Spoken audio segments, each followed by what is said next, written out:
അംഗീകാരമില്ലാത്ത ബിരുദങ്ങൾക്ക് തുല്യത നിർത്തലാക്കി കണ്ണൂർ സർവകലാശാല. 2015 അധ്യയന വർഷം മുതൽ UGC ഡിസ്റ്റൻസ് എഡ്യൂക്കേഷൻ ബ്യൂറോയുടെ അംഗീകാരമില്ലാത്തവയ്ക്ക് അംഗീകാരം നൽകുന്നതാണ് നിർത്തിവെച്ചത്. ഭാരതിയാർ ഉൾപ്പെടെയുള്ള സർവകലാശാലകൾ വിദൂര വിദ്യാഭ്യാസം മുഖേന നൽകുന്ന ബിരുദങ്ങൾക്ക് തുല്യതയും അംഗീകാരവും നൽകുന്നത് താൽക്കാലികമായാണ് നിർത്തിവെച്ചത്. വിദ്യാർത്ഥികളുടെ ധാരാളം പരാതികൾ ലഭിച്ചതിനെ തുടർന്നാണ് നടപടി. UGCയുടെ ഡിസ്റ്റൻസ് എഡ്യൂക്കേഷൻ ബ്യൂറോയുടെ വെബ്സൈറ്റിൽ അംഗീകാരമില്ലാത്ത സർവകലാശാലകളുടെ പട്ടിക പ്രസിദ്ധീകരിച്ചിട്ടുണ്ട്.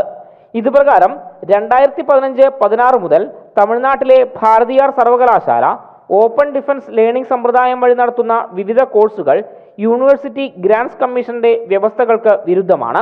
UGCയുടെ മുൻകൂർ അനുമതിയില്ലാതെ മറ്റ് സംസ്ഥാനങ്ങളിലെ സർവകലാശാലകൾ നടത്തുന്ന ബിരുദ കോഴ്സുകളുടെ സർട്ടിഫിക്കറ്റിന് സംസ്ഥാനത്തെ സർവകലാശാലകൾ തുല്യത നൽകുന്നത് വിദ്യാർത്ഥികളെ പ്രതിസന്ധിയിലാക്കിയിരുന്നു. ഇത്തരത്തിൽ വിദ്യാർത്ഥികളുടെ ഭാഗത്തു നിന്ന് വ്യാപകമായി പരാതി ഉയർന്നതിന് പിന്നാലെയാണ് അംഗീകാരമില്ലാത്ത ബിരുദങ്ങൾക്ക് തുല്യത നൽകുന്ന നടപടി കണ്ണൂർ സർവകലാശാല താൽക്കാലികമായി നിർത്തിവെച്ചത്.